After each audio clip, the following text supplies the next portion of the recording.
ನಿಜವಾದ ಹೋರಾಟ ಈಗ ಆರಂಭ ಆಗಿದೆ ಅಂತ ಪವರ್ ಟಿವಿಗೆ ಪ್ರಕರಣದ ಮೊದಲ ಆರೋಪಿ ಬಸವರಾಜ್ ಮುತ್ತಿಗಿ ಹೇಳಿಕೆ ಕೊಟ್ಟಿದ್ದಾರೆ. ಈ ಪ್ರಕರಣದ A1 ನಿಜವಾದ ಹೋರಾಟ ಈಗ ಆರಂಭ ಆಗಿದೆ ಅಂತ. ದೇವಸ್ಥಾನಕ್ಕೆ ಹೋಗಿ ದೇವರ ದರ್ಶನ ಮಾಡಿದ್ದೇನೆ, ತಪ್ಪು ಮಾಡಿದ್ದೀನಿ, ಹೀಗಾಗಿ ಕ್ಷಮೆ ಕೇಳ್ತೀನಿ. ಅವರಿವರ ಮಾತುಗಳನ್ನು ಕೇಳಿ ಹಾಳಾಗಬೇಡಿ, ಯುವಕರಿಗೆ ತಿಳಿ ಹೇಳಿದ್ರು ಬಸವರಾಜ್ ಮುತ್ತಿಗಿ. ಕೆಟ್ಟ ಮೇಲೆ ಬುದ್ಧಿ ಬಂತು ಅಂತಾರಲ್ಲ ಹಾಗೆ ಪವರ್ ಟಿವಿ ಜೊತೆ ಬಸವರಾಜ್ ಮುತ್ತಿಗಿ ಮಾತನಾಡಿದ್ದಾರೆ.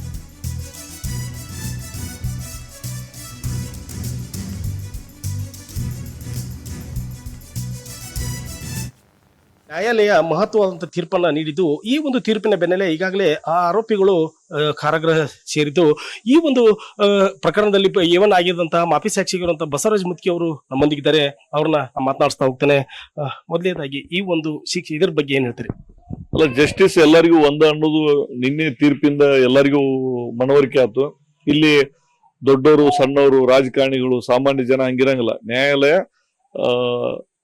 ತಪ್ಪು ಯಾರು ಮಾಡಿರ್ತಾರೋ ಅವ್ರಿಗೆ ಸರಿಯಾದ ಶಿಕ್ಷೆ ಕೊಡ್ತೈತೆ ಅನ್ನೋದಕ್ಕೆ ನಿನ್ನೆ ಬಂದಂತ ಆದೇಶನ ನ್ಯಾಯಾಲಯದ ಇರುವಂತ ಗೌರವ ನಂಬಿಕೆಯನ್ನು ಹೆಚ್ಚು ಮಾಡೈತೆ. ಇನ್ನು ಪ್ರಮುಖವಾದ ಇವತ್ತು ಶಿಕ್ಷೆ ಪ್ರಮಾಣ ಪ್ರಕಟ ಏನ್ ನಿರೀಕ್ಷೆ?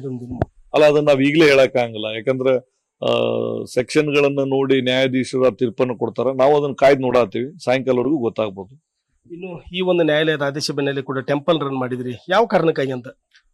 ಅಲ್ಲ, ನಮ್ಗ ಮೊದ್ಲಿಂದನೂ ನನ್ನ ಕುಟುಂಬಕ್ಕೆ ಬಹಳಷ್ಟು ಥ್ರೆಟ್ ಐತ್ರಿ. ಆ ಥ್ರೆಟ್ ಇನ್ನೂ ಹೆಚ್ಚಿಗೆ ಆಗುವಂತ ಸಂಭವ ಇರೋದ್ರಿಂದ ದೇವ್ರು ನಮ್ಗೆ ಅದನ್ನೆಲ್ಲ ತಡ್ಕೊಳ್ಳುವಂತ ಶಕ್ತಿ ಕೊಡ್ಲಿಪ್ಪ ಅಂತೇಳಿ ನಾವು ದೇವ್ರ ಮೊರೆ ಹೋಗಿತ್ತು.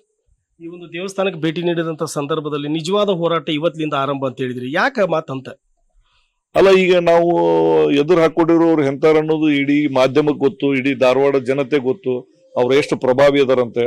ಅವರು ಎಲ್ಲಾ ರೀತಿಯಿಂದನೂ ನಮ್ಮನ್ನ ತೊಂದರೆ ಕೊಡಕ್ ನೋಡ್ತಾರ. ಅವನ್ನೆಲ್ಲವನ್ನು ನಾವು ಮೆಟ್ಟಿ ನಿಲ್ಬೇಕು. ಅದಕ್ಕೆ ನಾವು ಹೋರಾಟ ಇವತ್ತಿಂದ ಆರಂಭ ಅಂತ ನಾ ಹೇಳಿದ್ದೆ.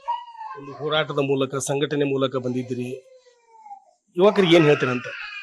ಇಲ್ಲ, ನಾನು ಮಾಡಿದ್ದು ತಪ್ಪು ದಾರಿ. ಯಾಕಂದ್ರೆ ಯುವಕರನ್ನ ಒಂದು ಇಡೀ ಜಿಲ್ಲೆ ಒಳಗೆ ಅದು ನಾರ್ತ್ ಕರ್ನಾಟಕ ಭಾಗದಾಗ ನಾನು ಒಂದು ಐಕಾನ್ ಆಗಿ ನಂಬ್ಕೊಂಡು ಹೊಂಟಂತ ಟೈಮ್ ಒಳಗೆ ನಾನು ತಪ್ಪು ನಿರ್ಧಾರ ತಗೊಂಡೆ. ಅದಕ್ಕೆ ಯುವಕರಿಗೆ ನಾನು ಈ ಮಾಧ್ಯಮದ ಮುಖಾಂತರ ಕ್ಷಮೆ ಕೇಳ್ತೀನಿ.